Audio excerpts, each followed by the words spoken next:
class 5 for the machine learning bootcamp program. And it's been an amazing time. We started with the machine learning introductions, then we did supervised learning regression, and then last class we did supervised learning classification. So we're working on a use case. Thank you all for joining.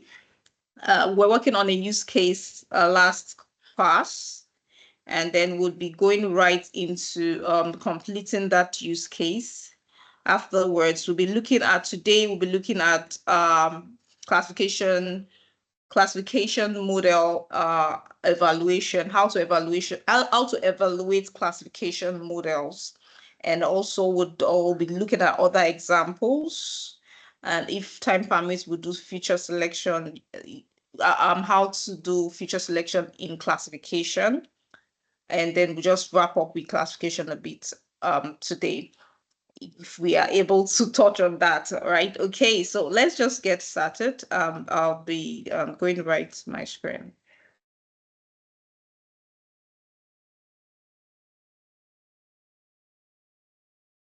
Okay, now it's easier. All right, so last class we're looking at the social media advert data sets, and we saw that we could, I introduced you to classification and what it's all about, and then we focused on logistic regression model, and we went through the explanations of what logistic regression is. It uses a sigmoid function that squeezes values between 0 and 1. It transforms the responses from your classifier. It transforms it to a value that is within 0 and 1. And that classifier is called a sigmoidal function. And we looked at how to build a classification model using the social network advertising data sets. We did some data pre-processing, and we also did little visualization. We did some feature engineering, transforming some categorical columns into numbers. So today, we stopped last class at the building of the model. So I'm just going to go right into that, so that we'll just do a little recap of this, and then we'll go into classification, also evaluate classification models, because that is very, very key. When you're building your machine learning models, it's not just about the building of the model. You have to understand how to interpret the results. You have to understand how to evaluate your results, to know whether what you're actually building is it's good, or it would not fail on new data set or on live data. All right, so let me just start from here. The train test splits. After we've splitted our data set into the X and Y, right? We've selected our X values. Those are feature values. And in this case, we have our age, the estimated salary, and then the male and female. The male and female were the new columns we created out of gender. We performed a one-hot encoding on this gender column. That is, we had to split it into two separate columns so that they will be in a numerical format. And we use the one-hot encoding because there is no level of rank on this particular column. So if you have a ranked data set, for example, you have something like maybe high, low, medium, or you have grade and all of that, you can use a label encoder to encode your value, your columns. All right. So, but then for this case, we have male and female. So we use the one-hot encoding, which was explained last class. All right. So afterwards, we have a new data set. So I'm going to load. Okay, this is the data set that has the encoded columns. All right. So we'll go right into the selection of our X value. So for now, at first, we're going to build the first baseline model. And in this case, we are going to build our model based on the estimated, the age, the estimated salary, and just the gender. We wouldn't want to start with all the, we generated age category and income category as well, but we won't want to start with that. We'll just go right into the basic, the features that we have. We have a relatively small data set, so we can just use these features, and then let's build our first model and see what our result looks like. Okay, so after selecting our X and Y values, our Y is the targets. In this case, we want to see this, this column where a customer purchased an ad or not, where 0 is it didn't purchase an ad and 1 is the customer purchased an ad.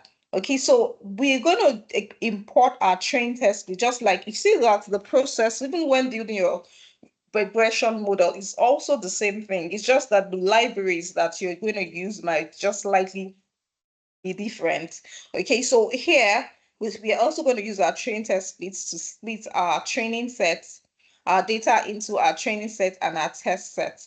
So this, we're going to import our train test splits from sklearn.model selection, define your X train, your X test, Y train, Y test, and then define your test size and your random state. So these are variables. You can use any test size. You can decide to say I want 0.25. Another person can decide to say I want to use 0.1, or however you just want to divide your test set. You can divide your test set, but the idea is just, I explained why we do that in previous videos. Okay, so to build your model, the first model that we are focusing on is logistic regression, and it's also the same process. You first of all import your model from sklearn.linear model. So we have several models inside the linear model. If you notice, we have the linear regression also from linear model. We have so many other models in sklearn, rather. We have so many other models in sklearn, right? So we have the logistic regression, we have the linear regression, we have the random forest, gradient boosting, and so many other SVM, and so many other models like that. So each of those models, they have their unique, just as we have the logistic regression having the sigmoid function, the other models too, they have their unique mathematical definitions and formulas. Okay, so but for the sake of this class, I won't want to bore you with a lot of formulas, because this is a beginner's class. So that's so many. I'm seeing that a lot of people ran away already because of maybe it's a bit technical. So, but I'm just going to stay on just the practical aspect of the course. Then as you progress, you can read on some of this mathematical formulas. All right, so for the logistic regression, the general step is import your model. This case is logistic regression. Instantiate your model. That is, you give it a variable. So the name, you can give it any name. So this classifier would be the model, the new model that you'll be using to do your fitting, that is your training, to do your predictions, to check for any parameter. Maybe you want to check for your predicted value or anything. So this variable that you define, right, that's what you'll be using. So here, by instantiating the logistic regression, just like you are you are calling that function, this classifier is holding, it's now serving as a logistic regression model that had been built. So you want to apply it on your data sets.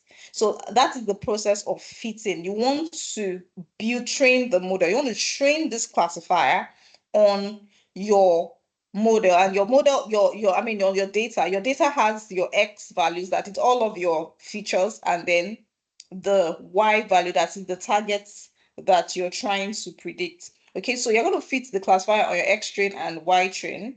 We're using the training set because this is the training process. For evaluation, you use your test set. For your training, you use your training set. So just like have that at the back of your mind. For your training, you use your training set. For your evaluation, you use your test set. So for some other cases, there's some people that divide their data into 3. You can even divide it into as many as you want. But in this case, for a just simple case, most times you find out that you divide the data into 2 or 3. In this case, we are dividing into training and test. Some other case, you can do train, test, and validation. After like using 1/3 of your data to train, the other third to test, then the other third to validate, to like retest it again to see if it works perfectly. All right. So I'm just sticking to the training and the test set in this class. All right. So having trained your classifier, we have this. Okay. So the next step is to make prediction, because now your classifier had already learned mathematical, like that mathematical formula that we saw earlier for the logistic regression. It has built a formula that can now be used to predict future values, to predict future classes, right? So that's what we want to do now. We're going to call the predict function using this classifier, and we defining a variable called ypred. Now, we have the ypred as our predicted y. So we're going to call this classifier that we've modeled initially on this step and say classifier dot predicts. Dot predicts is a function, a method in this sklearn mode. I mean, in this logistic regression function. So you have the dot predict, then it takes in the test sets. So you can see that now your X test, that's what you're using to make your predictions. You're using your X test to make your predictions, while your Y test is your true Y that'll be used for your evaluation. So we use for the training, we use the X train and the Y train. For the prediction, you use the X test, and for the evaluation, you use the Y test. Okay. All right. So having that in mind, when you do this, all your predictions have been done. Now let me print out this ypred so that you see what I'm talking about. If I do this, you can see that all of it's predicting that every of that the value for all the rows we have 0, 0, 0, 0, 0. That is, the customer is not going to purchase an ad. So this is what our algorithm predicted. Now we want to confirm, is this prediction actually correct? And how do you confirm that? You have to use your evaluation metrics. So for classification, the classification evaluation metrics is different from the one for regression. In regression, we have the words, root mean squared, we have the mean absolute error, the mean squared error, and then we have the words, the R score. But here we have, the R squared. But here we have other evaluation metric, because we are doing the classification problem. That's what we'll be looking at next. All right, we are going to be looking at it after this notebook. But I just want to go through and finish up this notebook. I'll be explaining what those evaluation metrics mean in the next notebook shortly. Okay, so to make to evaluate our results, we have different type of evaluation metrics for classification. So we have the precision, we have the recall, we have the F1 score, we have the confusion metrics. I'm going to be explaining, don't worry. I would explain what all of this mean in another notebook, but I just, for the sake of this explanation, this model, that's why I'm mentioning that. So we have the accuracy as well. So to use those matrices, you have to import them. So for everything you do, if you're not the one building the function, you have to import those functions, because those functions have actually been written by some other person. So you're just going to use those functions, you have to import them. So all of those metrics, they are inside the sklearn library. So you're going to import them from sklearn.metrics, import classification reports, accuracy score, precision score, and recall score. Okay, so there is also something called the ROC curve and the AUC, the area under score, and the receiver operating characteristic. All right, so I'll explain what those mean. So, but then to use those metrics, right, just like we did during regression, you're going to just use, for the first one, metrics.accuracy score. That is metrics, that's the name of the library. that you're using. Yeah, I mean, you're importing it from. This is not a direct import. You're just importing only sklearn metrics. So you have to use the metrics dot accuracy score. That's in the name of the evaluation function. All right, and then the test set that your model predicted, and then the original test sets that you had already saved somewhere, and the test sets that your model predicted. That's what you're going to use to calculate the accuracy score. And what is accuracy? I'm going to share the formula with you as well in the next session. Okay, so this is the way to use this particular evaluation metric. So you're going to give it your Y test and your Y pred, and then automatically it calculates the results for you. So this is just a print statement. So the main point is this part, right? So this one is just to say print this particular result, print accuracy. Then the other one, to precision score, the same process, metrics of precision score, Y test, that is your test set that was kept, and then the predicted Y that the model predicted. Also, the recall score, you do your calculation. The rock call, also, you do your calculation. So you can just, for now, you can ignore this, all right? So I would explain what that mean in the next notebook. So when you do that, when I load this, okay, you can see that my accuracy is 0.608, my precision is 0, my recall is 0, and my rock is 0.5. So absolutely, this model is not logistic regression didn't do so well on this data set because my accuracy is very low. It's not even having any precision. My precision is 0, my recall is 0, my rock receiver operating characteristic is 0.5, which is relatively, it's telling me it's very, very low. And then we have the confusion matrix, printed out as well. So this is showing me that the result of my model, right? So, but there are so many other things to do to optimize your model. You can do feature selection. You can go back and reuse all the other this ones that we've created. We use all this, add it to your X. We didn't use H category, we didn't use income category. You first of all convert them into numbers, right? Convert them. You want not encode each of them. Like this low, high, medium, you can use label encoding for that because this has a rank. This age category, millennials, iGen, and all of that, you can use a one-not encoding for it. Okay, all right, but then we're not going to do that. We're going to go another route. We can use another way is to use to try other algorithms. So you can also, because there are some algorithms that can do that fail on some data. There's some algorithms that do well on other data sets. So we're going to try out the next algorithm, and it's called naive Bayes. So it's got Gaussian naive Bayes. It's more of like a probabilistic kind of algorithm. I won't go into all of the mathematical explanations because of number one, time and complexity. I don't want to go into some other complexities. So, but I'll show you how to use it. So you're going to import it from sklearn.naive Bayes.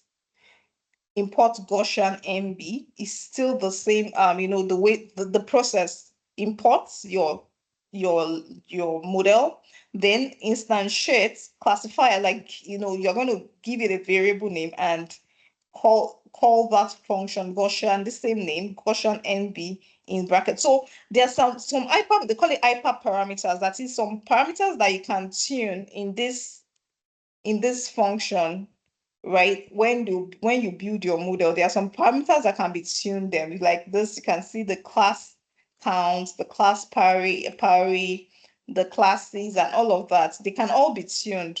So, but then we are not going into that as well because it also boils down under optimizing your model performance. You can define some characters yourself instead of using the default of that particular algorithm to better enhance the the building of your model, but we'll just use the defaults for now. So this is the classifier, instantiate, then fit it on your X chain, Y chain. You can see the same process. And then when you do that, we make prediction using our YPRED classifier.predict on the test sets that has been saved, and then when you do that, now you can now do your metrics computation. Metrics dot the accuracy score y test y pred, that is the test set that was saved, and then the predicted y that the classifier predicted. You're comparing, you want to find out the accuracy score, you want to find out the precision score and the recall. Now you can see that there is a whooping jump in our accuracy from 0.6 from 0. What do we have here?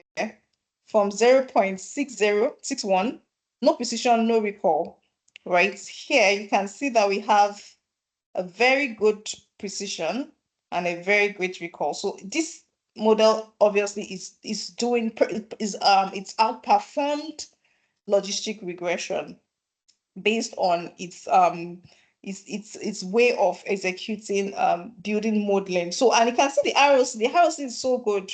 We have 0.9091, which it tends towards, ROC tends towards 1. So when you have a very perfect ROC, it compares the true positive rate with the false positive rates. So I will explain all that later. And you see that it's very close to 1, which is a very good result. And then we have our confusion matrix as well, presented. This is the way the ROC graph looks like. So the perfect ROC is when you have a right-angled triangle, when the ROC is actually around 1. Here, the ROC is around 0.91. You can see it here. The receiver operating characteristic is showing you the rate at which your model is performing. So you can also try another model called random forest classifier.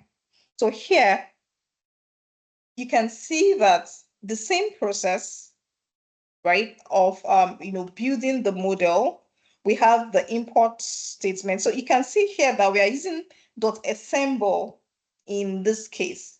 We are not using the other ones we used for logistic regression was from linear model, from the naive Bayes was from naive Bayes, sklearn.naive Bayes. For logistic regression, it was from linear model, sklearn.linear model. So they have their different libraries that you can, use. So we have the random forest assemble, import the random forest classifier. Here we're able to define some of our parameters ourselves. So you can change the criterion from entropy. Here we're using entropy. So if you check, there are several other criterions that you can use as well. If you go to the library, like random forest classifier library, random forest, they have so all of this algorithm, they have their documentations in Python. So if you go to random forest classifier, this is the documentation. You can see all of the assemble method. You have the adder boost, adder regressor, bargain regressor, extract, a lot of algorithms, gradient boosting, east, isolation forest, random forest classifier. You can use it for regressions, random forest regressors for regression. So these are the parameters. You have the number of estimators. You have the default criterion is Gini, the maximum depth, maximum. So when you read this, right, you'd get to know several specific, but I'm not going to go into some of this mathematical explanation because I don't want to bore you with a lot of complexities. So let me just show you the ways to use them. All right, so you can see that these are the defaults. So we want to reduce the number of estimators, and then here we're using 10. Our criteria, we're using entropy, our random state 0. So when you do that, in the process of you instantiating your random forest, that's when you define all of those hyperparameters if you want to. If not, you just remove them and do it the way you did the elder ones by just importing here. You can see for the naive Bayes, Gaussian naive Bayes, we didn't put anything here, right? So you can do it either way, depending on how you want to build your model. Then you fit your classifier. Having fitted your classifier, you're going to generate, it's going to train. This is the process of training, right? So for larger data sets, like if you have gigabytes of data and larger data sets, this training process can take a very long time. If you calculate the time, there's a way to calculate time. You put time and you can calculate the time it took to build this model. You'll be able to see the number of minutes or seconds, microseconds. But in this case, it's a very small model, so it's not just going to take a very limited time. Then we have our test sets. And then when we print our accuracy score, precision, and recall, you can see that it has dropped. Accuracy drops from 0.9. For the naive base, we had 0.9. Yeah, around 0.9 what? 925. And the precision was 0.975. For here, we have 0.9, 0.88, 0.85, and 0.89. Okay, so then there's another one called XGBoost. This is a very powerful algorithm. It's the boosting algorithms are very good when it comes to some data sets, most especially when you have your a lot of categorical data set in your data. So XGBoost is very powerful. I can see how the accuracy jumps to 0.93. Yeah, so it's that's a way to like benchmark using different type of algorithms. Yes, you can decide to use different type of algorithm just to get your data set. I mean, get a very, very robust and good model. If you have stopped at that logistic regression, you see that logistic gave us 0.6 and then it didn't give us any precision and recall. But you see that other algorithms performed better than logistic regression. In some cases, logistic regression might perform very, but logistic regression is a linear model. It performs well on data sets that have a lot of simple linear relationship. But when you have more complexities, complex data, maybe patterns within your data sets, logistic regression might not do so well in identifying. That's why you have all this boosting decision trees algorithms. They are very good for building additional, great models. All right. So at this point, that's the wrap up of that last notebook for last class. I'll now be explaining how do you interpret what is accuracy, what is precision, what is recall? How can you interpret these results? Because it's not just having the numbers. You have to really understand, why am I using precision as my evaluation metrics? Why am I using recall? So we're going to be doing that shortly. But before we proceed, I would want us to just go on a little break. If you have questions, you can drop your message. All right, so why test? Okay, I can see some questions here. Okay, so the first question says that why, I'm trying to read the question.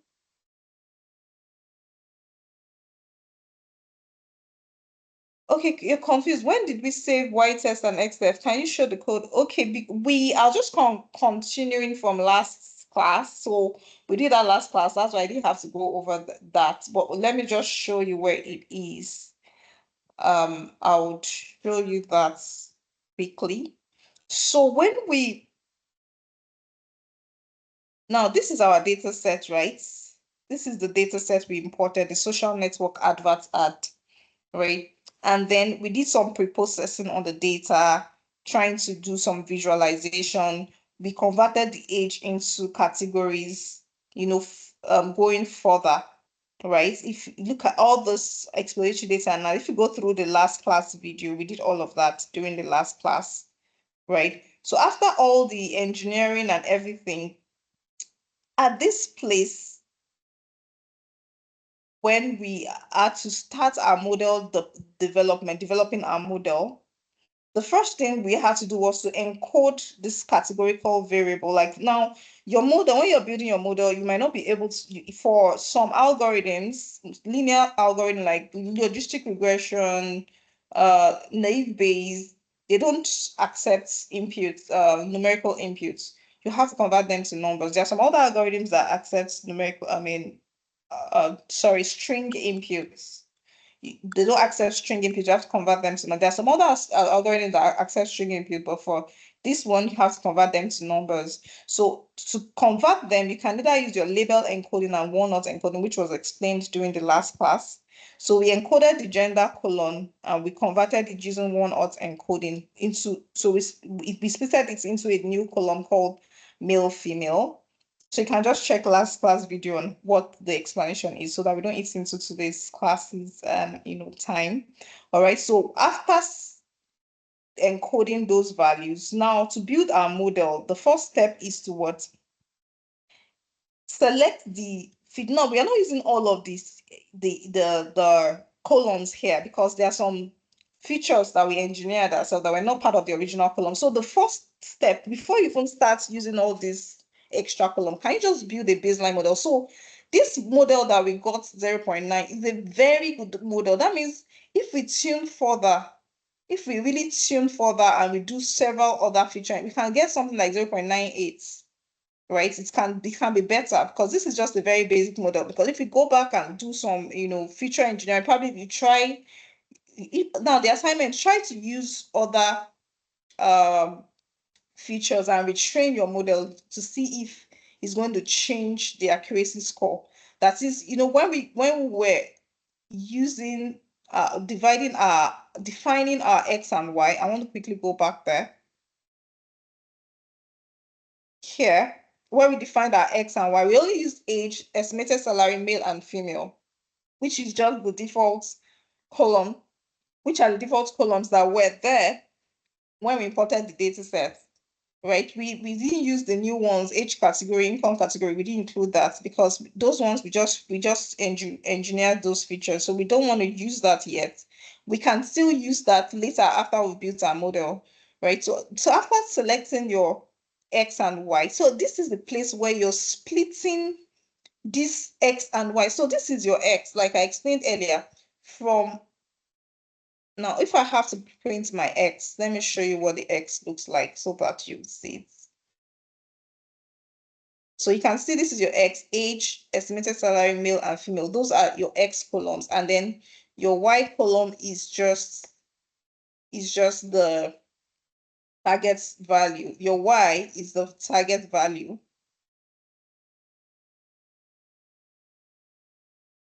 So your Y is just the target value. That is your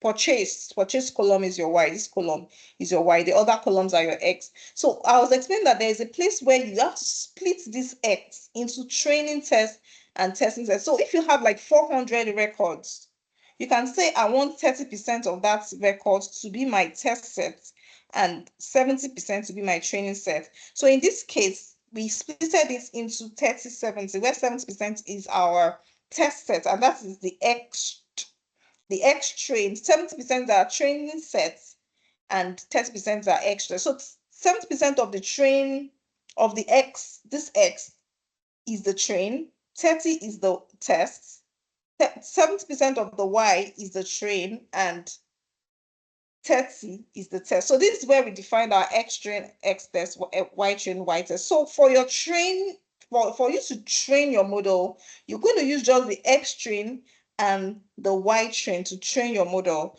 To make predictions, use just the X test to make predictions, and then to evaluate, use the Y test. So that was what I was explaining. I don't know if you got that.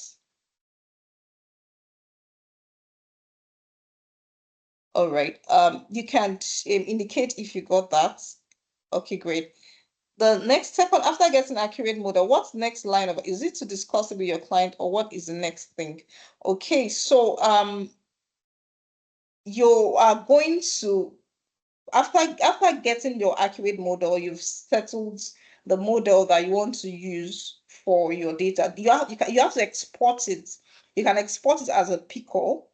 So I hope I'm able to get to that in the boot camp, because with our momentum of understanding all the concept, I think maybe we should just stick on the supervised learning out, because initially the curriculum I wanted to take you through the supervised and the unsupervised, and then we have a project around that.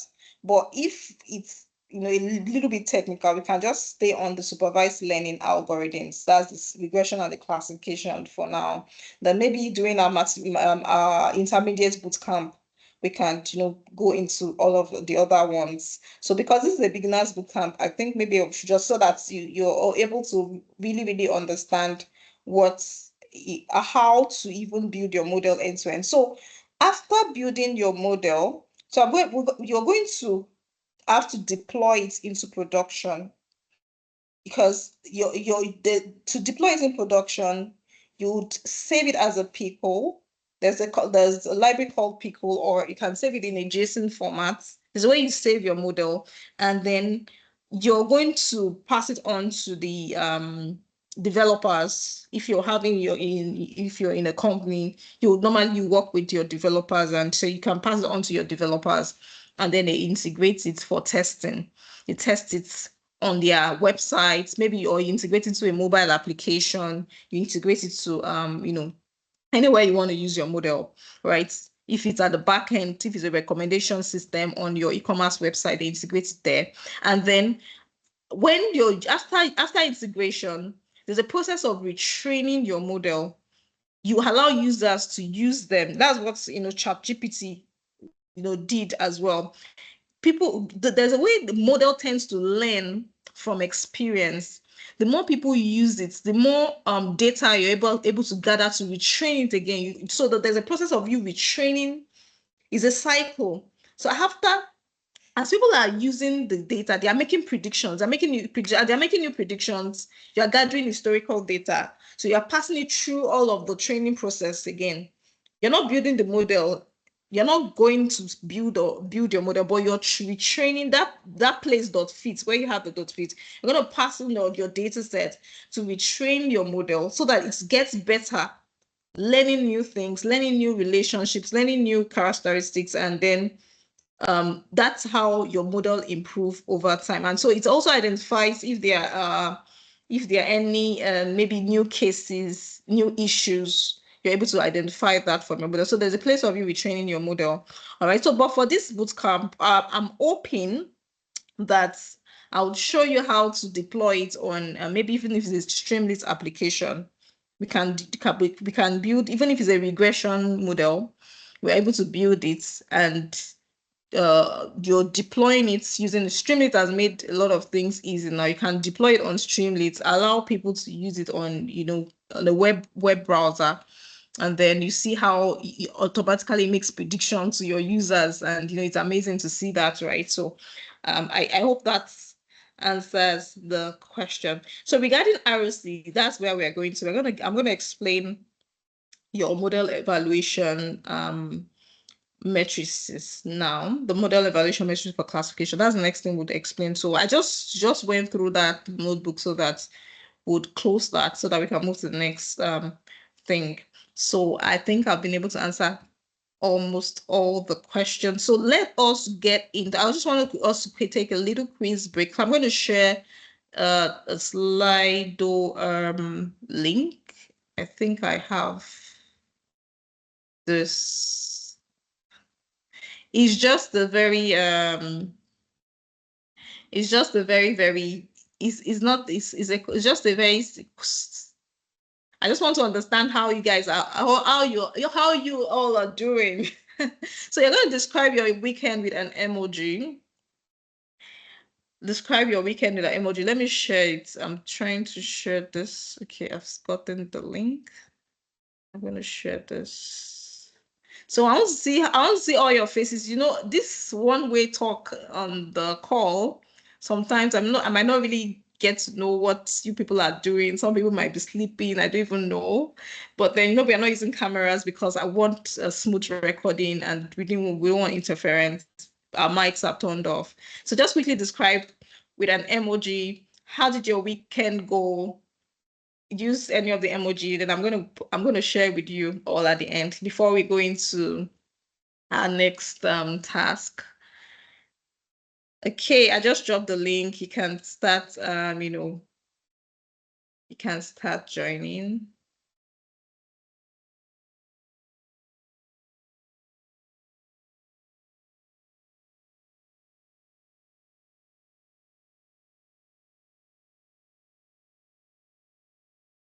I don't know, can you all see the link?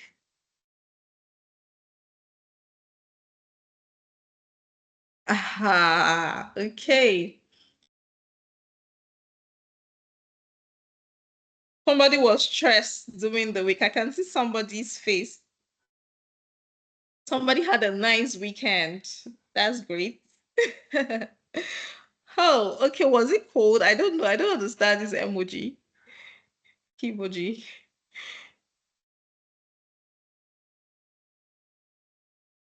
Okay. We just have 1 more minute to do this and then we'll, but if you can just try as much as possible to um to respond.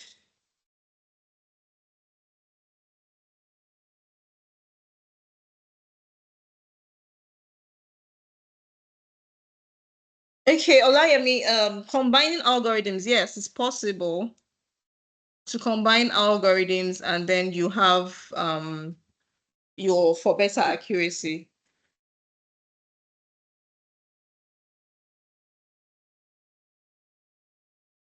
You can combine 2 algorithms together.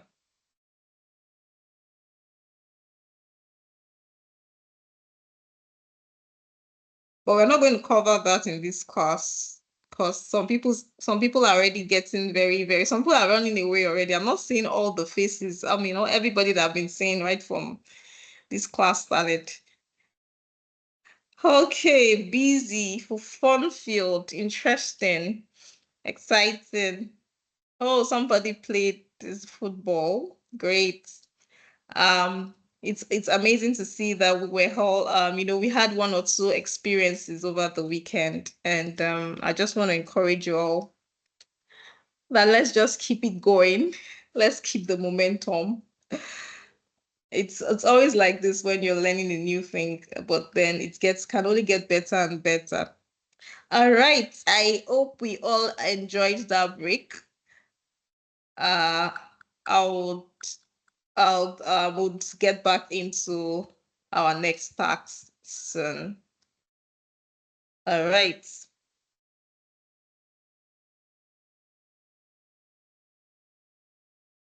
Let me just take a print scan so that I'll share with you all. Let me do it again.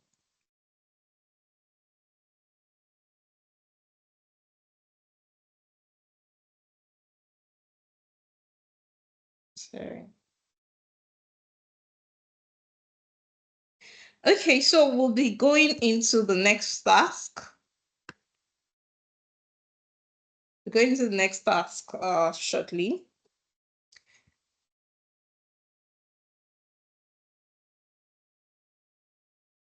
Now, we talked about the different evaluation metrics earlier. God bless. Did I answer your question? Has your question been answered? You're still raising your hand. Okay. All right, let's quickly get into the classification models because I want us to look at one more logistic regression example. There is this Titanic data set that I would like us to go through before we, close today. So let us just continue. All right, so we have different class evaluation metrics for the classification models. It's you remember that for classification models, it's about predicting class labels given input data. For regression, what do you predict? You predict what a continuous label. A label in this case is your the value that the column that you want to predict, which can be in this last example, the column was what? The purchased column where we have whether a customer purchased an ad or not. So classification model is about predicting classes of values, and then we can have two possible output classes in a binary classification model. But for multi-classification, we can have more than two classes. In the classes, I'd already explained this earlier. I'm just, giving a little recap for the sake of people that, that might not have joined. Okay, so for the binary classification, you have cases like you predicting whether it's a spam email or not a spam email. Is it yes or no? Does somebody have cancer or not? For multi-classification problems, you're predicting whether the party that won the election. So now you have many parties. You could have maybe 5 parties, 6 parties, or even 10 parties. Multi-classification problem, you're predicting maybe the digits, handwriting digits from 0 to 9. Which one is 0, which one is 1? It's multi-classes. Let me just put it that way. Okay, so we have different metrics for measuring classification performance. We have the accuracy, which you saw how to use it the last time. We have the confusion metrics, precision, recall or sensitivity, F1 score, AUC, ROC. And there are other metrics, like we have the log loss and some other, but these are the popular metrics that you'll be coming across and you'll be using frequently when you're doing your classification evaluation. All right, so I'm going to start with the accuracy because that's that's the simplest case. So accuracy is like accuracy. What is accuracy? Accuracy is you're measuring correct predictions. You want to know how accurate a prediction is. Is it 100% accurate? Is it 50% accurate? And it measures how a classifier correctly predicts the outcome. When I talk about classifier this time around, I'm talking about the model that you built. So it's going to measure how accurate the model was developed. Okay, so we have the formula for the accuracy score. The formula it's a ratio of the correct predictions divided by the total number of predictions. So I'm going to be explaining what true positives and true negatives are. We have the true positive, true negative, false positive, and false negative. So accuracy is the ratio, that is, it adds all the truths, the true positive and the true negatives together, divided by all your predictions. So your predictions in a classification model, your prediction is always true positive, true negative, false positive, false negative. So they have those 4 predictions. You have the true positive, true negative, false positive, false negatives. Okay, so the accuracy score is the total number of the correct predictions over all your predictions that you have in your data set. Okay, so accuracy is a very you don't usually use it if your model is not balanced. If your model is not balanced, what I mean, your data set is not balanced. What I mean by not balanced, I explained it during the last class. You can have now for the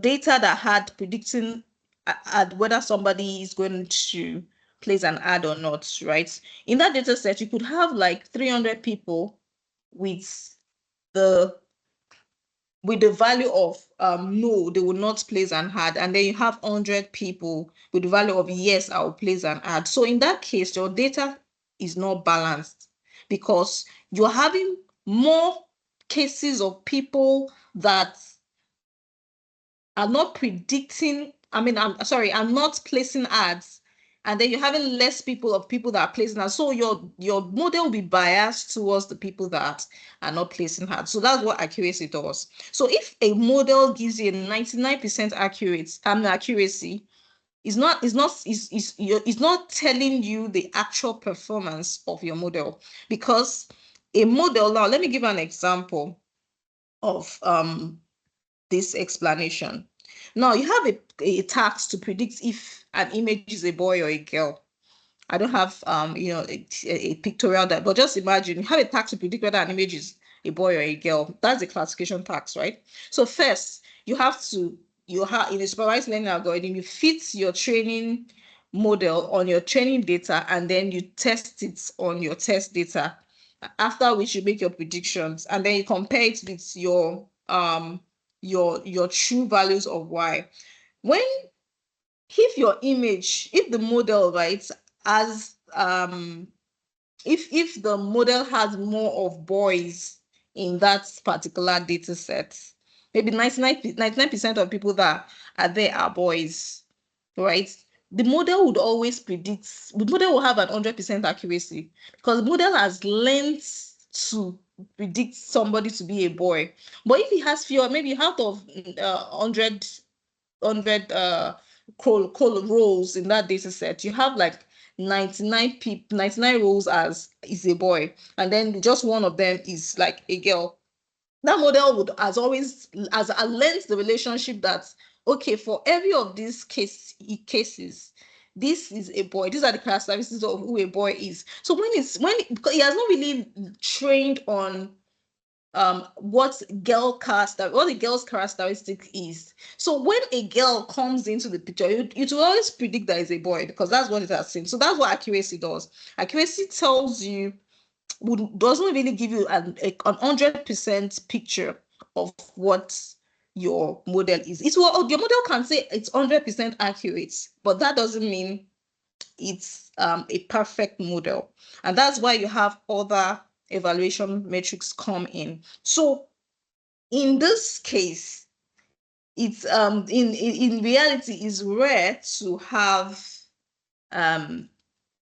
balanced data. Most times, in most cases, like for example, when you have to deal with spam messages, most out of maybe 50 messages you receive every day, if you or it depends on what the volume of messages, either SMSs or emails are coming to your mailbox every day. Out of maybe 100 emails, you can only have maybe 2 or 3 spam messages. You might not even have any spam occurrence in a day. Right. So how can you actually build an algorithm, a model that would predict whether an email is a spam or not? Accuracy cannot give you that answer, and that's why you have other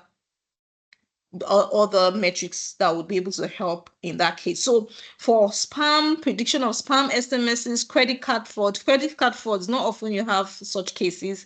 Medical diagnosis, you see that out of 1,000 people, it's just maybe 2 or 3 people having cancer, or you understand that kind of case. So you might not be able to use accuracy score for such kind of evaluation. And so let's move to the next evaluation metrics, which is called the confusion metrics. Now, I want you to pay some attention because confusion is actually a confusion metrics, and it's not difficult. It's just for you to just pay some attention. It's very, very clear. So when you're building your model, right? I remember when you're calculating your accuracy, I mentioned that we have the true positives, the true negatives, the false positives, and the false negatives. So the confusion matrix is a table that combines all your predicted values and your actual values together. It gives you like a tabular relationship between them, and I'm going to explain what that table is. So this confusion matrix is for a binary classification problem. So for different class, like a multi-class classification problem, multi-class or multi-classification problem, you have a different confusion matrix. It's slightly different, but I'm going to explain what they mean. So for a confusion matrix, usually, if you notice the last data or the last example that we looked at, you can see the confusion matrix for this binary classification. This is how it looks like. Let me show you how it's also looks like. This is it. This is the confusion matrix, right? I'm going to explain to you what these numbers mean. Okay, so let me get back to this place. So we have the predicted values at this corner. So it depends. What I want you to focus more on is what does true positive means? What does false positive means? What does false negative mean? What does true negative mean? So you're going to I want you to understand that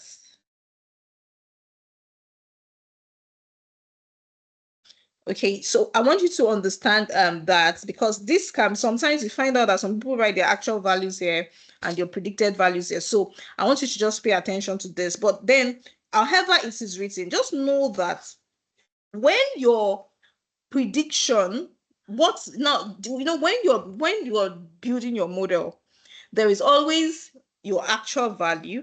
In evaluation, when you're evaluating your results, right? Your Y test is what was actually your original Y result that had been that you stored, like I used stored, right? You saved here when you were doing your train test splits. Here, when you were doing your train test, please. This your Y test is your original Y. It's part of, it's part of your original data. That is what you want to use for your evaluation. So this is your Y test. The Y pred, that is your predicted Y, that the model that you build predicted. This is your predicted Y. This is your predicted Y that this classifier predicted for you. This is it. This is your predicted Y. But if you look at your original Y, let me print out the Y tests. This is the original Y, the Y test, right? So you see that is the length is 120 dot shape. So it's 120. If you do the dot shape of this too, this is also 120. So this is the original Y results that your data had. This is the one the model predicted. So you are comparing the results of the test set and the predicted test set. So this is your actual, your Y test is your actual, and your Y pred is your predicted Y. Okay, so I'm going to explain how, when you're comparing it, what does true positive mean? What does true negative mean? What does false positive mean? So when you have, the reason for this table is because so as to make it more, explanatory. At a glance, you can see what so when you have your predicted value to be positive, and then the model actually is, your value is actually positive. That is a true positive. That is, the model predicted positive, and then the value actually is positive. That's a true positive. For true negative, the model is negative, right? The model predicted negative, and then it's actually negative. That's a true negative. It's that those ones are very explicit. But for false positive, the model predicted positive, but the value is negative. For false negative, the model predicted negative and the value is positive. So the essence of this table is just to help you remember what this mean. But I'm going to explain with an example very quickly. This is the same thing. It's just giving the formula. I'm going to explain what the formula is.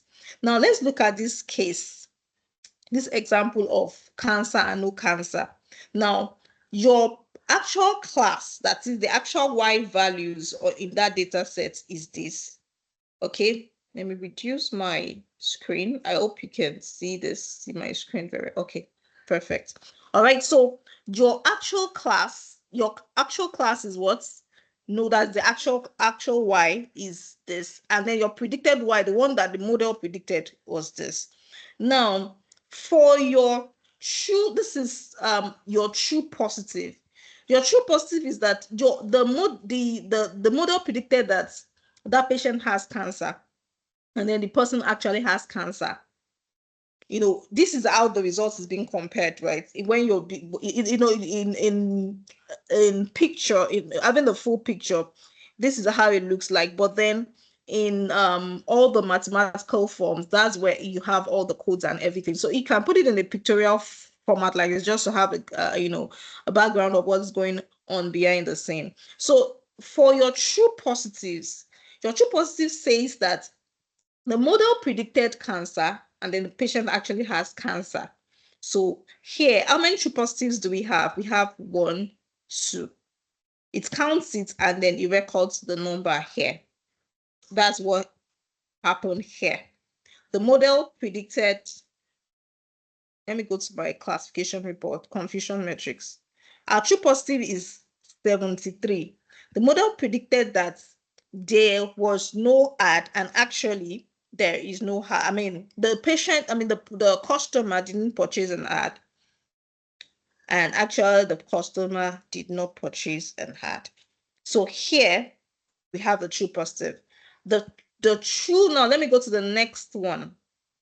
The next one is our, let me take the true negative. So the true positive and true negatives are always on the diagonal. So we have as cancer, the model predicted cancer, and then the patient as cancer, true positive. Now let me take the true negative. The model predicted no cancer, and then the patient actually does not have cancer. So those ones are the correct predictions. That is the ones that the model actually predicted right, the true positive and the true negative. That's why it's called true positive, true negative. This is true positive because it has cancer, and then the model predicted as cancer. But this is a negative, true negative. It does not have cancer. Truly, the model predicted does not have cancer. So if you want to look at how many correct predictions do you have, you have 7 plus 2, and that's where your accuracy calculation says true positive plus true negative. Those are your ratio of the correct predictions over the ratio of all the predictions, whether true positive, true negative, false positive, false negative. I believe you now understand how to calculate your accuracy. All right, so now moving to the other ones. Okay, do we all understand the true positive and true negative? Model predicted cancer, and then it did add cancer. Model predicted no cancer, that's this green one, and then it did add no cancer. So if you want to count how many true negatives do we have here? No cancer, no cancer. This is 1, 2, 3, 4, 5, 6, 7. So the algorithm goes to count all the correct predictions, the true negative, and puts the number here. The true positive as well, counts everything and puts the number here. Now let's go to false positive. False positive is the model predicted cancer, but the patient does not have cancer. You see, that is a terrible case. The model predicted that the person has cancer, but the patient does not have cancer. That is a false alarm. People just on the, because it could be very confusing. Just understand that the model, the prediction, now focus on the prediction. Prediction says cancer, then the patient does not have cancer. It's like a false alarm. That's a false positive. Okay, so this is it here. The model says has cancer, and the person said, I don't have cancer. I mean, the actual value is no cancer. So we have two of those occurrences. The model predicted as cancer, and then the actual is no cancer. So those are the false positives. Now, under this case, these are false negatives. That is, the model predicted no cancer, but the patient has cancer. This is really, really serious. So which one is more a serious case in this situation? I think the most serious case is this heart cancer, because the person can die. How can your model be predicting no cancer? The person actually has cancer. That's a false negative. That's a lie. That's a big lie. So the two big lies here are the false positives and the false negative, but one is more severe than the other based on the use case. So I'm going to be explaining which cases where you actually need to pay more attention to your false negatives, and the cases where you have to pay more attention to your false positives, right? Okay, so you having this confusion matrix, rather than it giving you an accuracy score, with your confusion matrix, you can now see further. Even if your model is saying 100% accurate, your confusion matrix will tell you the number of those values that are actually correctly predicted and the ones that are not, that are incorrectly predicted. So for that case where we could have like maybe imbalanced data set, and then the model is saying 100% accurate, and you might see a lot of false positives here. You might see false positives and all of that. So that way you'll be able to tell, oh, okay, I think there should be more work to be done. All right, so I believe you understand the true positives, true negative, false positive, false negative. Do we have any questions? I believe it's clear with that example. Do you want us to take another example?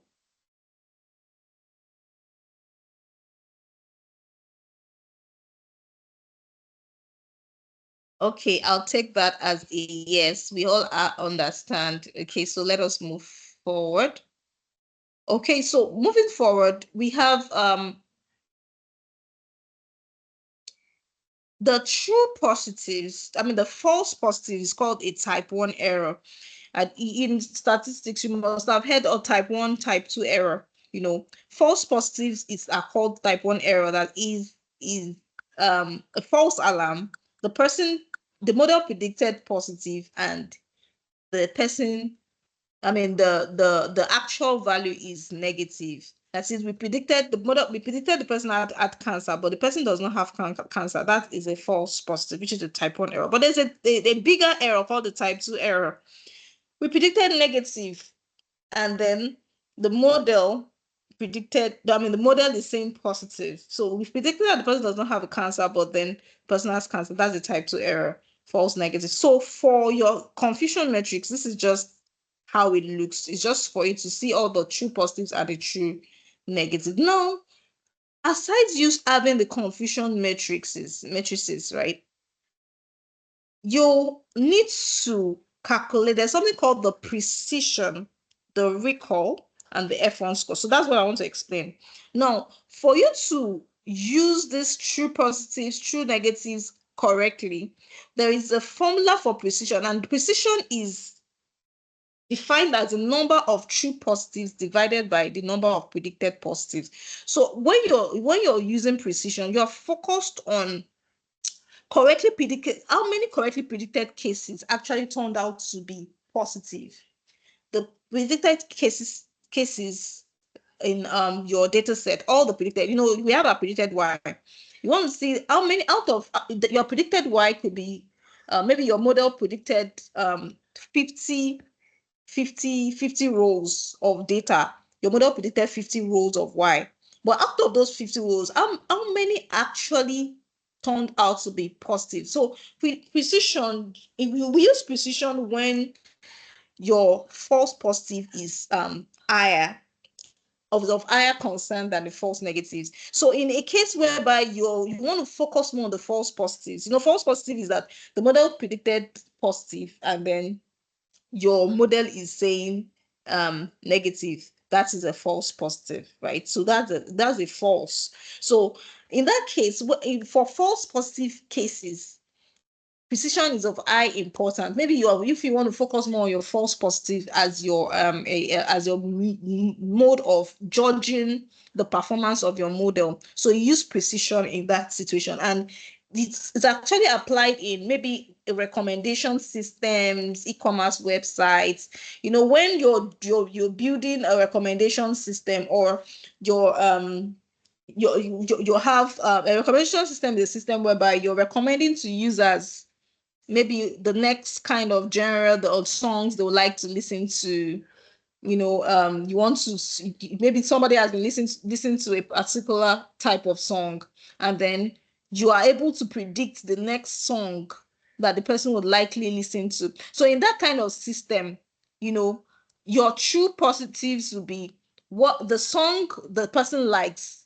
That's what you actually predict. That's what your model is predicting. That's a true positive. And then true negative is the song the person does not like. You're not showing it to the person. That's a true negative. But a false positive, the person does not like that song, and then you are showing it to the person. That's a false positive. But a false negative is the person likes the song, but it's not coming up. So in that recommendation system, false positive is a big issue, because if somebody tunes into your channel, or maybe it's on YouTube, for example, and the person is always saying adverts that it doesn't like, the person will be, I mean, you want to use YouTube, you would, sorry, I'm using YouTube. I'm just not on this case study. All right. For people working in YouTube, I'm just not a case study. I'm sure YouTube does not do that. But then maybe you might have other, some recommendation systems, and then every time you're always seeing false positive, false alarm, showing you different content that you're not even interested. You want to use that, even if the false negative, maybe the false negatives there are some things that you like and they are not showing you, that's a false negative. You like some things and not showing you, even though if the false negative rate is low, right, it's better than you seeing all the false positives, because they'll be annoying. Like annoying, they could be adverts that you're not even interested in, they're showing, so in that kind of system, if you're building a recommendation system for that case study, you have to pay attention to your false positive to reduce it. You want to reduce the false positive. You don't want a client to always see the false positives on that system. All right. So in that case, you use precision to judge the performance of your model. I believe that is that is well understood. So you use it where the wrong result could lead to customer churning, that is customer leaving your business. That's it, because they're not satisfied with what you're showing them. In e-commerce website, they're always showing you maybe some irrelevant ads. To be very annoying to you until you want to leave. So that's precision. So precision is the number of true positives divided by the number of predicted positives. Our true positive is TP, so in this case, how do we calculate our precision? Our precision will be what? Our true positive is what? This 2 divided by TP plus FP. Your true positive divided by the false, true positive plus false positive. True positive is 2, true positive is 2, false positive is 2. That's 2 plus 2, that's 4. That's what? 2 divided by 4, and that is what? 1 over 2, and that's 0.5. So your precision here is 0.5, which is very, very low. Even though we might have a very good accuracy, but your precision 0.5 is low. So your goal now is to increase the precision in this particular model, right? So that's how it's calculated. That's how the value is being calculated. So let's quickly jump. We have some more to look at. Let's look at the recall. So the is also called the true positive rates or the sensitivity. It's when you have if it explains how many of the actual positive cases we're able to predict correctly with our model. So now the precision explains how many correctly predicted cases actually turned out to be positive. That is, all your the correct predictions, right? How many are actually positives? The correct predictions in this case were what? Here, ass cancer and this low cancer. How many actually? What's the percentage of the positives and this? How many actually turned out to positives? So this is like 0.5 out of our data. So that's the precision. But for the recall is saying the actual positive case now, the ones that were actually positive, that is this one and this one. The false, the true positives and the false negatives, right? The how many actual prediction cases were correctly predicted within the model. So precision recall is used when false negative is of higher concern than false positive. So in this case, you use it mainly on most times when you have medical cases where false negative case is very, very severe, because here the false negative case is you're saying that a patient does not have cancer, but the patient has cancer. That's a big error. False positive rates it's like saying the patient has cancer, but then the person does not. It's also a big error, but then it's not very, when it comes to life.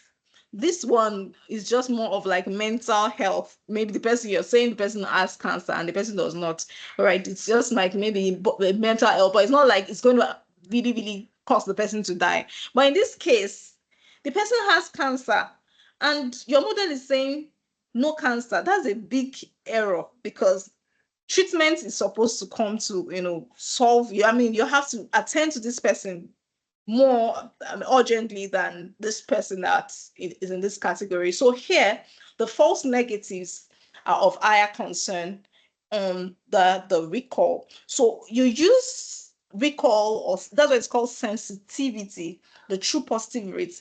Use recall when the cases that you're dealing with is of higher concern than the false positives, and that's when you use the recall. So the recall is the total number of true positives divided by the total number of the actual positives.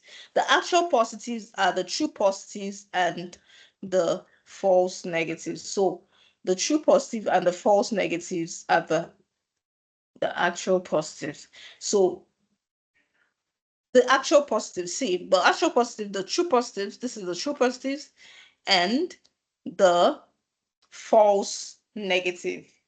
That is 2 plus 1, which is what? 3.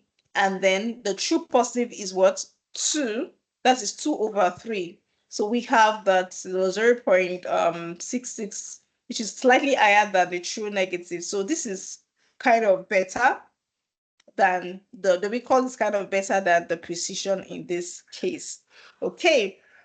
All right, so we have that as the recall, and then we have the F1 score. So I think, okay, there's the ROC. We have the F1 score. The F1 score is like the mean of the precision and the recall. So sometimes where both the recall and the false positive and the false negatives are actually important. So use the recall. So use the F1 score. So most times you find out that many evaluation metrics will tell you use F1 score, or use the ROC. You combine it with the ROC. I'll explain what the ROC is too. So because there is a balance, you're finding the harmonic mean between the precision and the recall. That's when you use the F1 score. And the formula is the 2 times precision times recall divided by precision plus recall. So we have 2 times 0.5 plus times 0.67 divided by, we can calculate that. All right, so the F1 score punishes extreme values more. So when you calculate the F1 score, you find out that you get like a mean, a balance between the precision and the recall, and you're able to judge based on that, results.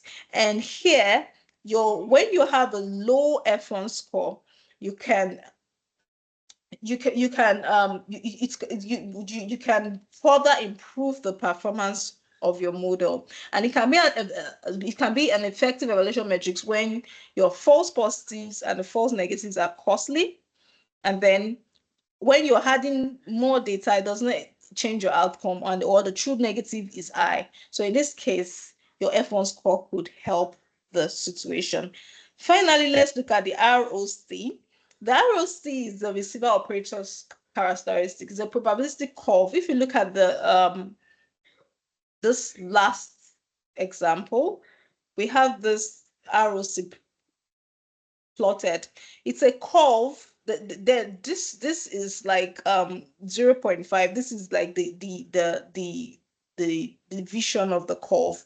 You have the curve like this, going from, this is from 0 to 1. So when you have a perfect, like a right angle triangle, that is a very perfect ROC. That is telling you that your result is very, very good. So your ROC combines, it plots the value of the true positive rate, that is the recall, and the false, something called the false positive rate, which is also called the specificity.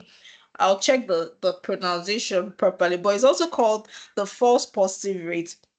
And that is just the reverse of the recall. The true negatives, the recall focuses more on the true positives, while the false positive rate is focused on the true negatives. So when you plot the graph between these true positive and the false positive rates, it gives you a kind of an arc. So it tells you, so the lower your ROC area on that curve, it tells you how your data set, how your classifier is performing. If it's very close to this line, it's telling you that it's very, very bad. Your classifier is bad. But if it's going right up to this one, that is a perfect ROC, the perfect ROC. All right. And then if it's around this, it's still slightly okay. Above this line, if it's above this line, it's also a great ROC. So it's called the AUC is the area under the curve, measures the ability of a classifier to be distinguished between classes. Okay, and then it has a threshold, it has different threshold value. You can see the value 0 to for up to 1. So when your AUC is 1, the classifier, it tells you that the classifier is able to perfectly distinguish between all positive and negative class points in your data set. If your AUC is 0, it tells you that the classifier will be predicting all negatives as positives and vice versa. So that it's not performing well. And if it's 0.5, it's telling you that the classifier is not able to distinguish between your positives and your negatives. So I'm going to wrap up at this on this classification models evaluation, so that I don't know if we have some time, we can just go through a quick example. I know that we're going to look at another data set so that we can further understand the process of all the, building a classification model. Okay, I'm just saying that questions. Okay, a comment. False positive could be a big problem in medicals as well. Okay, yes, that's true. Okay, when what if the person was subjected to chemotherapy treatment when the patient does not even have cancer in the first place? I think that might lead to fatality eventually. That's true. So there are cases where both false positives and false negatives are of big concern. So at that case, when you have faced with that kind of case, you can use your F1 score. You just be on the safe side, because F1 score is like your is the harmonic mean between your precision and your recall. You can use your F1 score and then your AUC, the area under the curve, to judge the performance of your model. So usually when you calculate all this metrics together, you'll be able to see what the way your model is performing across each of this evaluation metrics. All right. Can we take a quick break? Another quiz break before we just go to the last thing for today. We're going to still use that same slide. Oh, you can't see the chat options. You just click. You actually saw it. That's why I could see your response. Oh, I could see your response. So that's why you entered your option. I mean your answer. That's why I could see the response. Okay, let's just go to the quiz.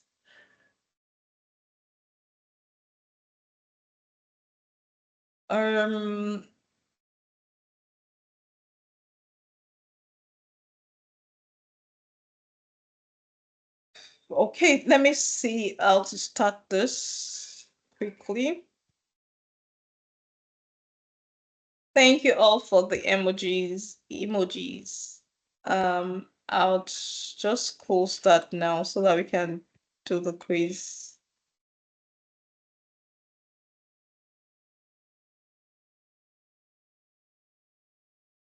Okay, I think it's the same link, but I'll just drop the link as well. I think it should be the same. Okay, so I'll just wait for you all to join.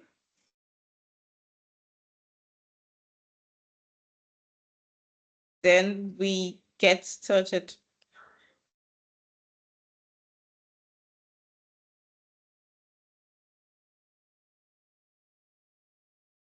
Can you access the quiz? Yes, it's on Teams. Can you access the quiz?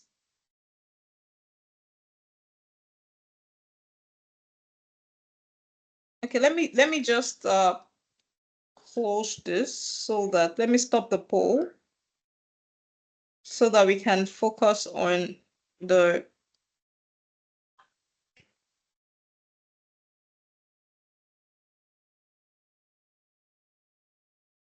we can all join the quiz.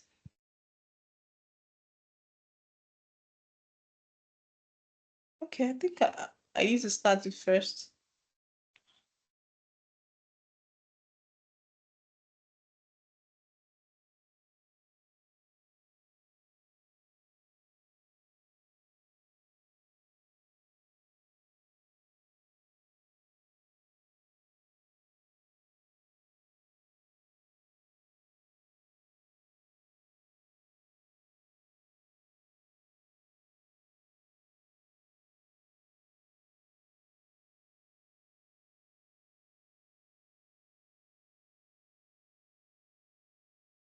So let's get started because of our time.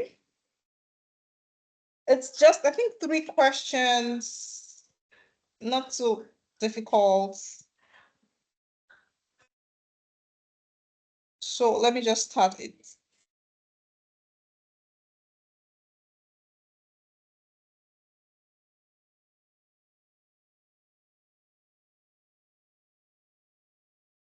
So the questions, first, which of the following is not an example of a classification problem? Predicting whether an email is a spam or not, predicting employee income, predicting whether a patient has cancer or not. Which one is not an example of a classification problem?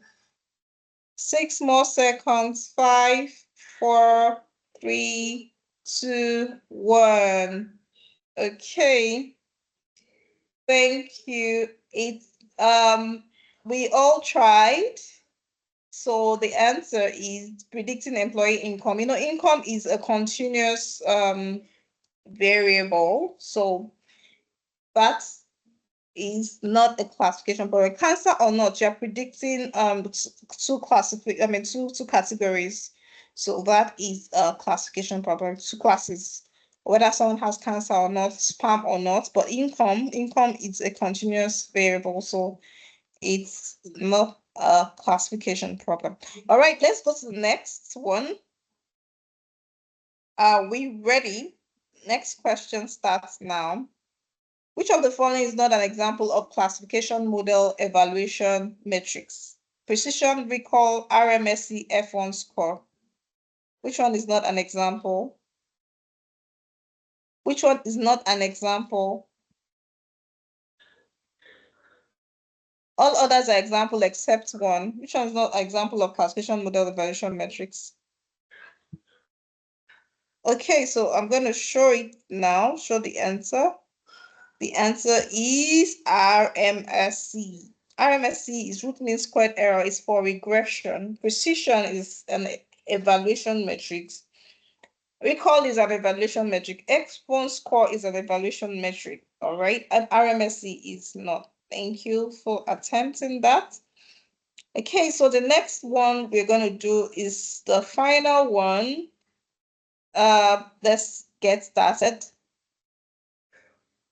Okay, recall is also known as sensitivity or true positive rates, true or false. Recall is also known as sensitivity and true positive rates, true or false. So we have about 1 second more. Okay, so it's true. You know, I mentioned that recall is a sensitivity. I mentioned that, and it's also the true positive rate. All right, thank you all so much, everybody. Be there, be Dada, Kudemi, thank you. Eunice, Adio, Adigun, Umar, Paul, everybody, Joseph. Thank you all for trying. I hope you learned 1 or 2 things. Okay, let us go back to class quickly. I don't know how far we can go with this task that we want to do, but let us just start. Okay, so let's go to the next task, which is the, let me see, okay, Titanic data sets. So there's this famous Titanic movie where there were casualties. I don't know whether this data set was from that movie, but then there's this Titanic data set that is all over on cargo. So that's what would just be. We want to predict people that would actually survive in a future Titanic train. I mean, a Titanic boat ride. So if you want to predict, do that kind of modeling, how do you go about that? So when you import the data set, you have the passenger ID, whether the passenger survived or not. So, when you're working with a machine learning model, you're working with, you first of all have to work with an historical data, gather data of what happened, of events that happened and events that didn't happen. So in this case, we're gathering data of people on that particular Titanic right? And the people that actually survived, their details on that ride, and the people that did not survive, all their details. So we're going to use that data set to build a model that can help us predict for future people that would board similar Titanic boat ride. Okay, so I believe you understand the problem we are dealing with now. So here we want to predict survival on the Titanic boat ride. Okay, so the survived column is our target, and because we are predicting whether somebody is going to survive or not, it's a classification problem, and we have to use a classification algorithm to solve that problem. So this is the data set.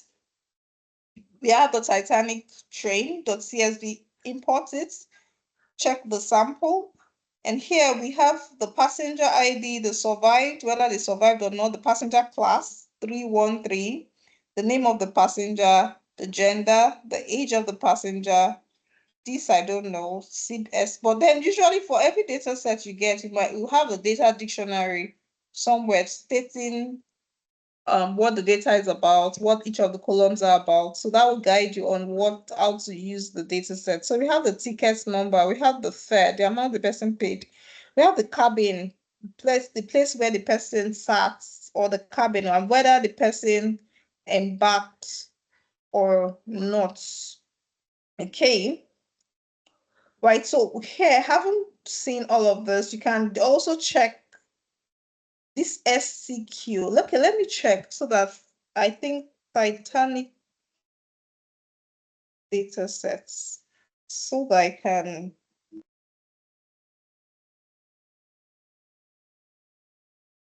so that we'll be able to have a background of what the data sets looks like.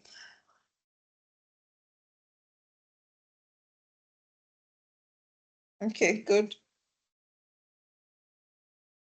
All right, so this is the data set, right? The training sets that can be used. So this data set has been divided already into training and test sets for you. So, but for now, we're going to just use the training set in our example. So this is the data dictionary. You can see survival has 0 as no, whether the person survived, and 1 whether the person didn't survive. The ticket class, the passenger ticket class, 1 is the first, second, and third. The sex, the age in years, the number of siblings, how many siblings or spouses that were on board that train. This is it. How many siblings? So for this person that did not survive, had 1 sibling. All right. Then this PARCH, let's check what it is. Parents or children. Okay. This CSP, sibling, spouse, parent or children. Then the ticket number, the fare, the cabin number, and then the port of embarkation. Oh, the port where the person embarked from. So we have this Queenstown, Southampton, and this code depicting the port. All right. So we have the data dictionary. So now we have an idea of what the analysis would look like. So here we can see you do a value count, like do some data exploration. How many people embarked from these different ports? Somebody embarked from the Southampton. Here, I don't know what C is, I can't remember. Then this one, Queen something. So we can see that more persons embarked. So all of these analysis, by the time we start doing our visualizations, we'll be able to see how many people actually survived. Was it from the ports, because they boarded from these ports, that we had more persons that did not survive. Like you start asking such questions. Is it because of the ports they boarded? Is it because of some people having their parents on board? Maybe because they had their parents on board, they had you know, they had some persons to like support them even when there was crisis on the train. They had persons to like, help them to gain control, and because for everybody not to, I don't know how many people have watched seen that movie. I can't remember if I've seen that movie, but there were so many things, events around the the the crash, right? So we want to find out how to build a model using this particular data set. Okay, moving forward quickly because we don't have so much time. We'll do some data exploration, checking the number of columns. We have about how many columns? 12 columns. We have for each of the columns, you have the total number of entries, that's 891.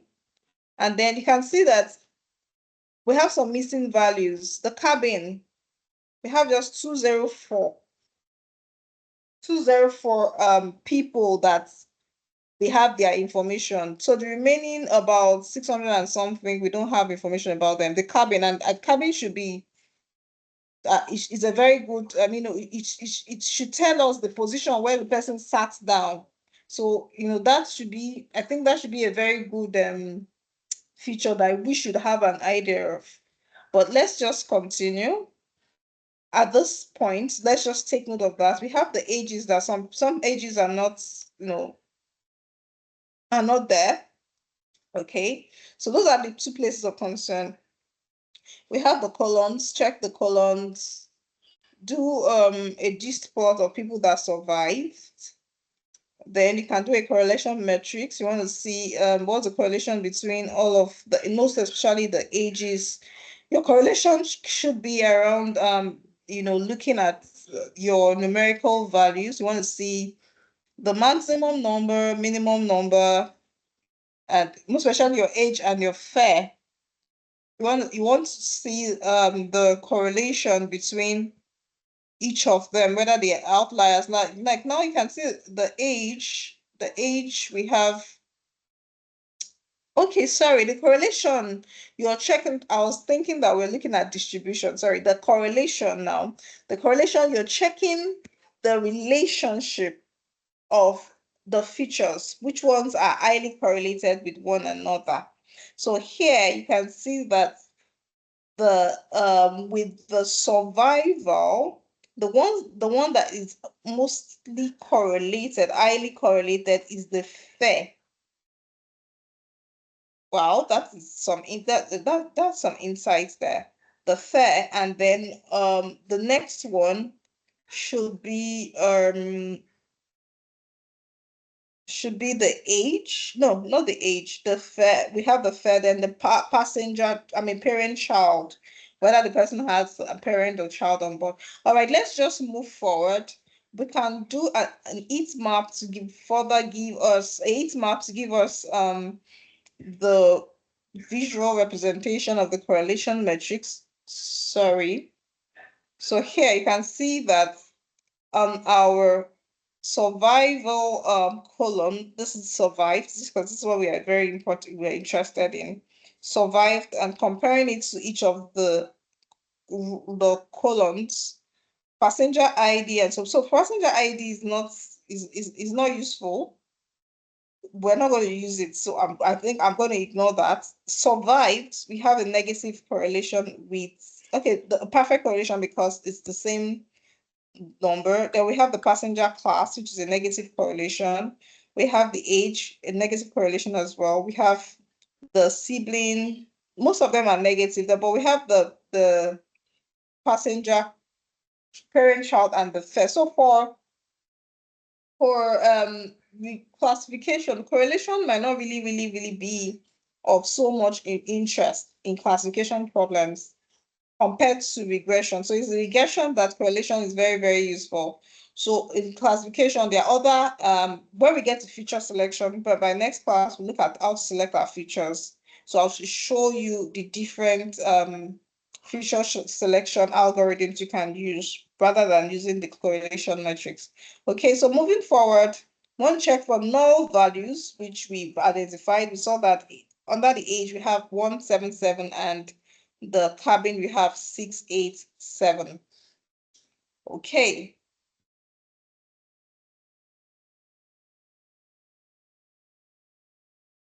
All right. Okay. I think some people like adventures. Okay, I just saw a comment that people want to embark on the future Titanic adventure to test the model in real life. It's possible. A lot of people are adventurous, so they might want to.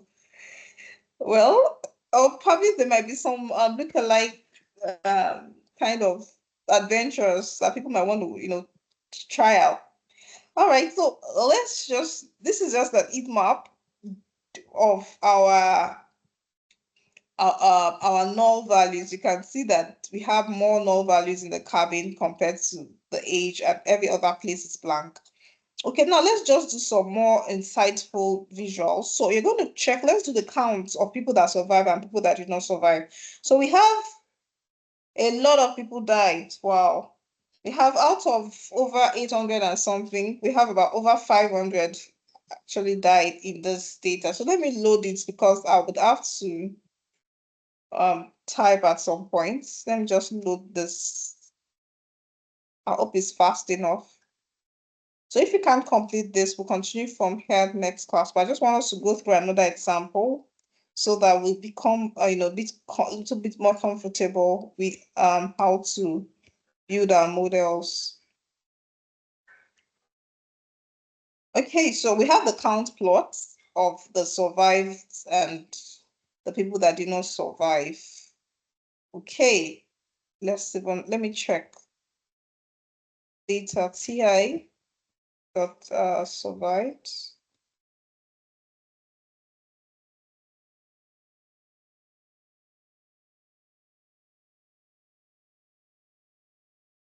Oh, sorry. Okay, so we have people that did not survive. There are 549 died. So we have 342 people that survived. Okay.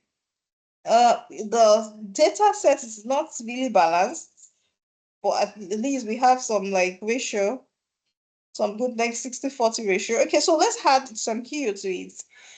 Using this gender now, the sex, to check the people, how many people were females that survived and people that were. So you can see that out of the people that died, we have more males. So a lot of males like adventures. So we have more males that died than the females. So the people that survived, so females, I don't know. Maybe the policies, there's this hypothesis that females have the ability to bear a lot of shock and compared to males. I don't know. Well, data should be able to give us that. So I don't know why we have more females. We had few people survived, but most of those people that survived, they were females. Okay, so you can see what visualization is giving us. It's giving us some interesting insights. So here we can see that gender I think might be a key factor to whether somebody will survive or not. Okay, so let's look at the passenger class as well. So we can see the people in cabin. The people that died most were the people, most persons that died on that boat were people in cabin 3. So maybe there could be some things about there's something about that cabin, maybe the class, rather the passenger class. Maybe the person sat, like we have business on aircraft, we have business economy, and some other classes, first class, business economy. So we have more people died in this class 3, followed by the class 2, then class 1. So the people that survived, more people survived in class 1. So now you can see that you have more people surviving in class 1 and less people died. So if I want to embark on this train, what will I go to? I think I'll go to class 1. I don't want to stay in class 3. Okay, so that's what the data set is telling us, right? So we can see that we are getting some insight. So passenger class 2 might be some interesting, column to use. Let's check, let's use another plot to check the distribution with regards to the age of people that are on that boat. So you can see that the people in passenger, the people in class 3 are young people. They are very young, and those people in class 3 are the people that actually died. Wow. So young people, now you can see that people in class 3 are very young. Why I say they are very young? Now, this box plot is telling you that the maximum age here is 70. We have an outlier. We have many outliers here, so we can trash that during our data cleaning. We have the maximum age here is 70. The median age is about 35. And then the minimum age is around 1 or 2 years. And then we have more people around between 30 to 48 years old here. And these are the people in class 1. And the people in class 1 are the people that actually survived most. The people in class 2, they are like more maybe middle-aged people. We have the minimum age here, the median age between 25 to 35 years old. There are people in class 2. For people in class 3, there are a lot of young people, teenagers between and toddlers, 8 years old to 40. That's the 40 something years old, and then most of them are around 20 to 30 years, and those are the people that died. So I'm just wondering that, wow, I mean, that should give us some insight. So as you're doing your data analysis, you are actually, taking notes of all of these insights, because that will guide you on when you build your model, how do you actually, what are the features that would be good predictors at the end of the day? Maybe when we want to build a model, what will be the features? Okay, now let's do some tidying up to our data set. Now, you know that some ages were missing. So something that you can do with the age is that, because can we use your the passenger class to fill our ages? Like, since we know that the people in this class are between the ages of, the median age is around 35 or 38. Here, can we use the median age to fill up all those extra, missing values that are there? So that's the essence of you. Now you can see that even as you're doing data science, but then you must know how to do some Python functions, because it will help you in your data manipulation. So you have to now think around, can I write a function to fill in fill in all the ages that are missing? Can I fill in with the average age in each class? So to do that, you have to, first of all, create a new column, create a function, right? And then you store up age in another column, store up class in another column, right? So then you're not using an if statement to loop through the age, the original age. You want to loop through the age. Let me just print the data so that we can have it here. ti.add. So you want this function to check for null values in age, check for all the null values in age. If that null value, if the person is in class 1, right? If the person belong to passenger class 1, can you fill that age with 37? That's the median age or the average age of people in that class 1. Then else, if the person is not, if the person is in class 2, can you fill that age with 29? And then else, if the person is in class 3, can you fill that age with 24? Then else, return age. So that's how to write a function. So what the function does is that it comes to the age column, it looks, it checks the first, is this one empty? No.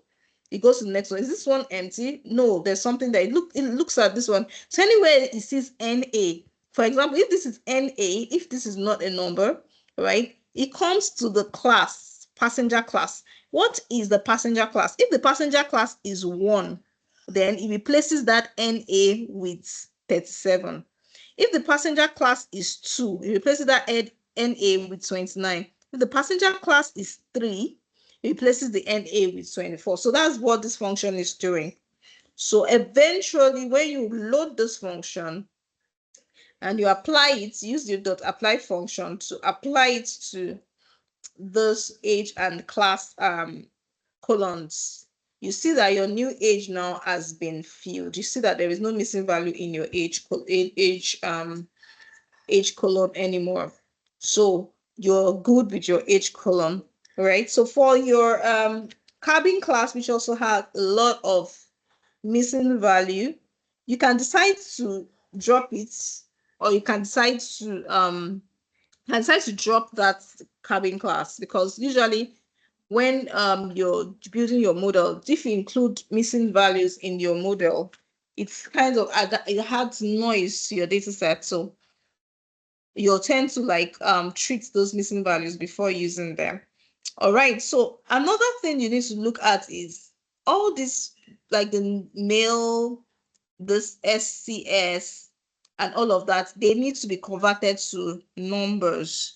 The name, we don't need passenger ID. We'll drop this one. We won't include passenger ID in our model. We won't include the passenger's name in our model because those ones are not, passenger ID is unique to everybody. Everybody would have a passenger, so we don't need that. We don't know the names of the people. We don't need that. So for the ticket number, we don't need that. So we don't need the ticket number, except if you want to extract some information from the ticket number, if there is a pattern. But we don't need that. So we'll just be focused more on survives, PS, P class, the sex, we can convert it to you can one-not encode it using, you can use pd.get dummies, which is easier, or you can use your one-not encoding algorithm from your Python function. So you can use this dummies, pd.get dummies on your sex, and automatically changes to male and female. One-not encodes it, and then you have your female and male in numbers. The same thing, you can apply it to your embarked column too, so that, see your embark as well. We apply C, Q, and S to embarked column. We want to encode it as well, so that we can have that column.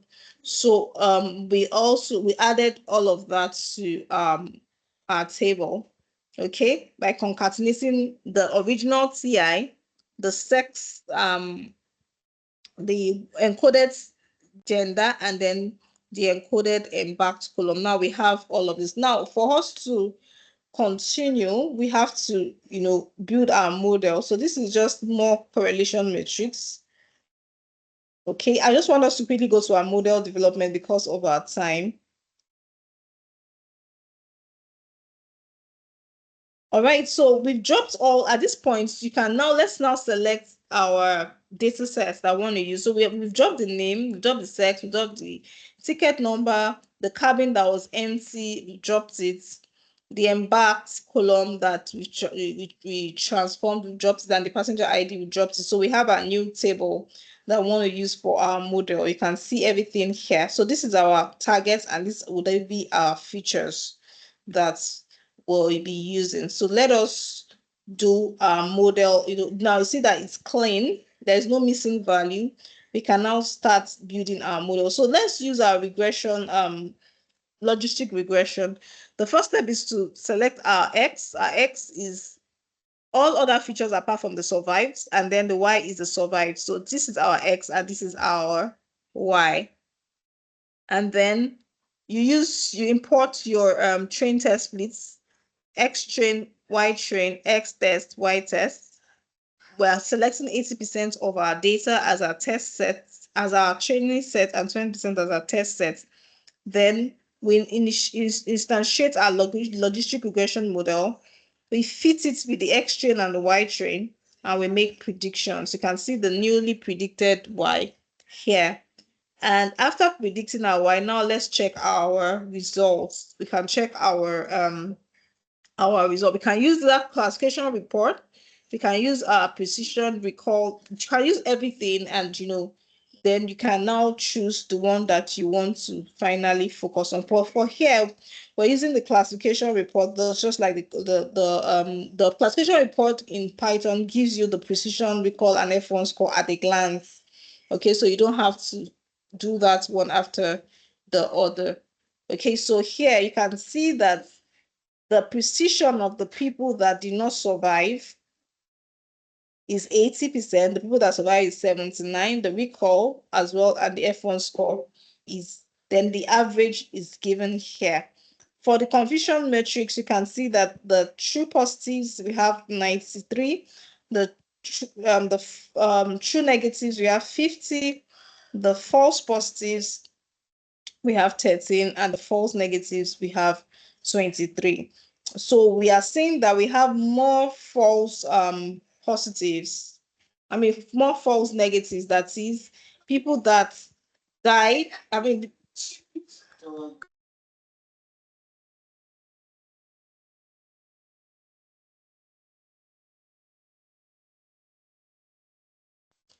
all right, so we can see that people that survived it's predicting that people survived and they did not survive. So we have I false positive to I false negative. So let's check our accuracy score. Accuracy is saying 79, almost 80%. But in with a basic level, this is just a baseline model. We've not done any manipulations. Like we've not add done like any feature engineering, we've not added new features. So you can go back and decide to use different type of algorithms on it, do your feature engineering just to improve your accuracy, tune your hyperparameter, do your feature selection, and so many other things to improve this results. Okay, so for future prediction, how do you want to make predictions for future model? Assuming this model is perfect, your log reg model, so you can make prediction for a new passenger, given that you have the passenger class as 3, and then the age of the person is 22. You have the sibling number of sibling 1, parents, no parents, the fare, the person paid these amounts,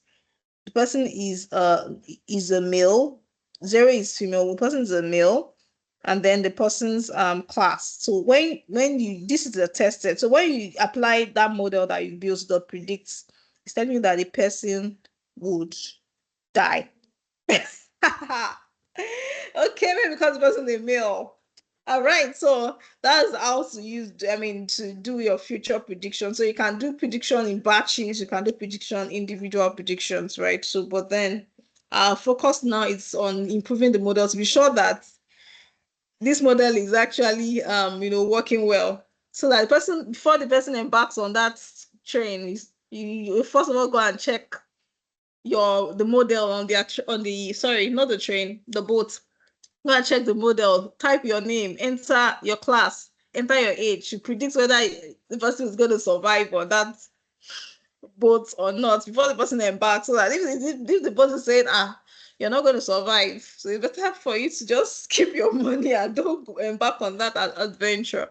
All right, that's just on a lighter note. Yeah, so we're going to stop here. I believe that you learned some new things, or you further understood some of the concepts. Yeah, and I don't know if you have any questions. Our time is fast spent, so that we can call it a wrap. Any questions?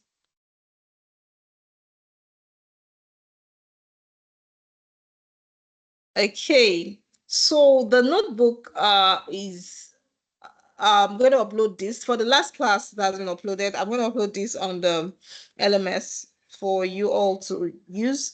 There is an assignment I gave in the last class. I don't know how many persons have attempted it. There's another assignment for classification that I would want you to try your hands on. It's an a KNN classifier classifying adverts.